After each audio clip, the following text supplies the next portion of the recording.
Hello. Class 8th के लिए है। इसमें इस चैप्टर में हमने पहले स्थायी बंदोबस्त पढ़ा, उसके बाद महलवारी व्यवस्था, और उसके बाद हम पढ़ रहे हैं मुनरो व्यवस्था। और मुनरो व्यवस्था में सब कुछ ठीक ढंग से नहीं चल रहा था। ये इसमें कुछ समस्याएं थी। इन समस्याओं में देखते हैं क्या क्या था। नई जो व्यवस्था थी वो लागू हो जाने के बाद कुछ साल के भीतर ही उसमें बहुत सारी समस्याएं पैदा हो गई। क्या क्या समस्या थी? जमीन से होने वाली आमदनी बढ़ाने के चक्कर में राजस्व अधिकारियों ने बहुत ज़्यादा राजस्व तय कर दिया था। यानी जो अधिकारी थे लगान लेने वाले, उन्होंने आमदनी बढ़ाने के चक्कर में बहुत ज़्यादा लगान तय कर दिया। किसान राजस्व नहीं चुका पा रहे थे, रैयत गाँव से भाग रहे थे। बहुत सारे क्षेत्रों में गांव वीरान हो गए थे क्योंकि वहाँ पर कोई रुका ही नहीं। आशावादी अफसरों को उम्मीद थी कि नई व्यवस्था किसानों को संपन्न उद्यमशील किसान बना देगी, लेकिन ऐसा कुछ नहीं हुआ।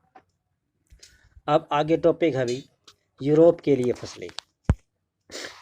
अंग्रेजों ने यह महसूस किया कि ग्रामीण इलाके न केवल राजस्व प्रदान कर सकते हैं, यानी उनका अंग्रेजों का विचार था कि ग्रामीण इलाके न है केवल हमें राजस्व प्रदान करेंगे, बल्कि वहाँ यूरोप की ज़रूरतों के हिसाब से भी काफ़ी फसलें पैदा की जा सकती हैं। यानी कि जो यूरोप में जिस फसल की कच्चे माल के रूप में इस्तेमाल किया जा सकता है वो हम भारत से पैदा करवा सकते हैं। 18वीं शताब्दी के आखिर तक कंपनी ने अफीम और नील की खेती पर पूरा जोर लगा दिया। यानी इंडिया में अफीम और नील की खेती करवाने के लिए अपना पूरा जोर लगा दिया। इसके बाद 150 साल तक अंग्रेज देश के अलग अलग भागों में किसी न किसी फसल के लिए किसानों को मजबूर करते रहे।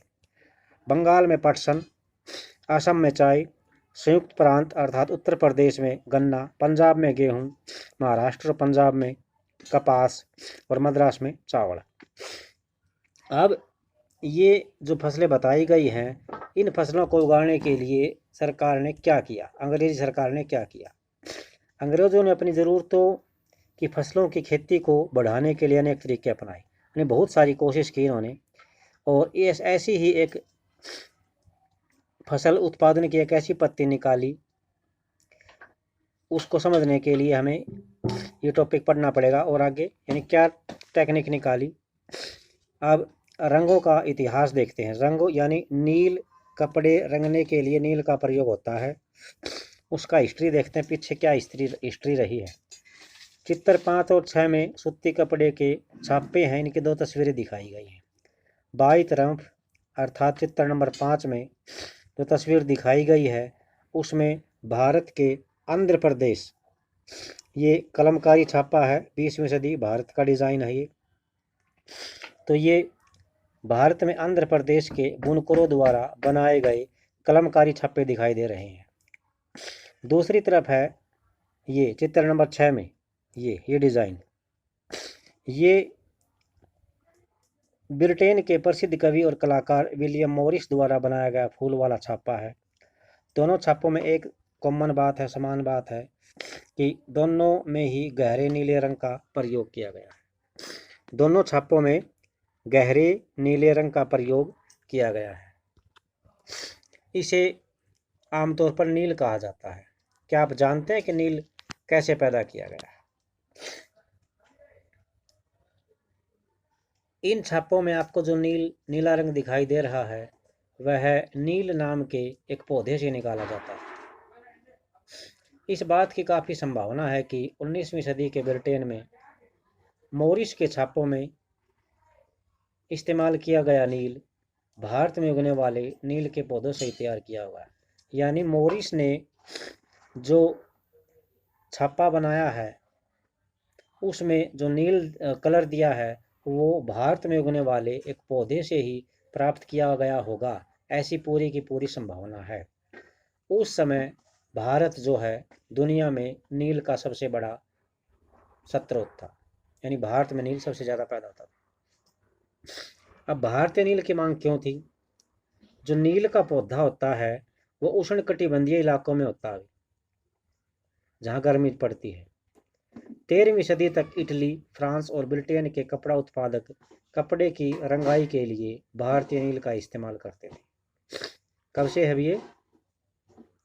13वीं शताब्दी तक, यानी अंग्रेजों के आने से पहले ही जो अंग्रेज हैं वो इटली, फ्रांस और ब्रिटेन में हमारा ही नील चलता था। ये उस समय भारतीय नील की थोड़ी सी मात्रा यूरोपीय बाजारों में पहुंचती थी।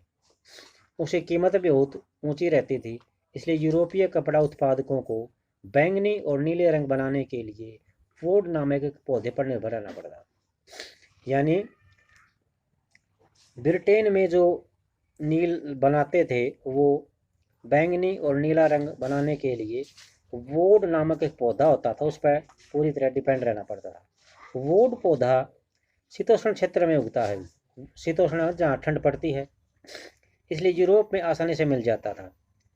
क्योंकि यूरोप में कई स्थानों पर सूरज कई महीनों तक नहीं निकलता, इसलिए वहाँ पर ठंड पड़ती है। उत्तरी इटली, दक्षिणी फ्रांस और जर्मनी और ब्रिटेन के कई हिस्सों में यह पौधा उगता था।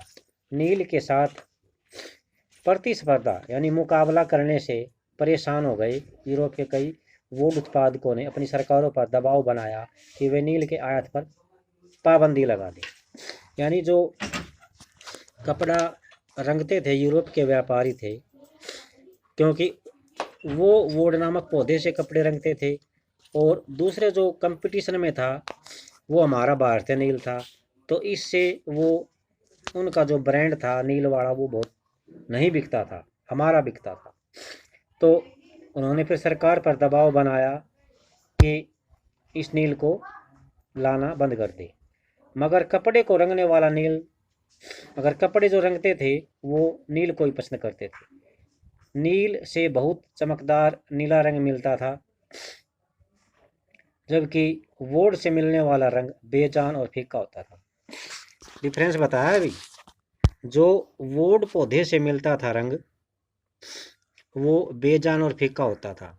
17वीं शताब्दी में, एक मिनट हुई,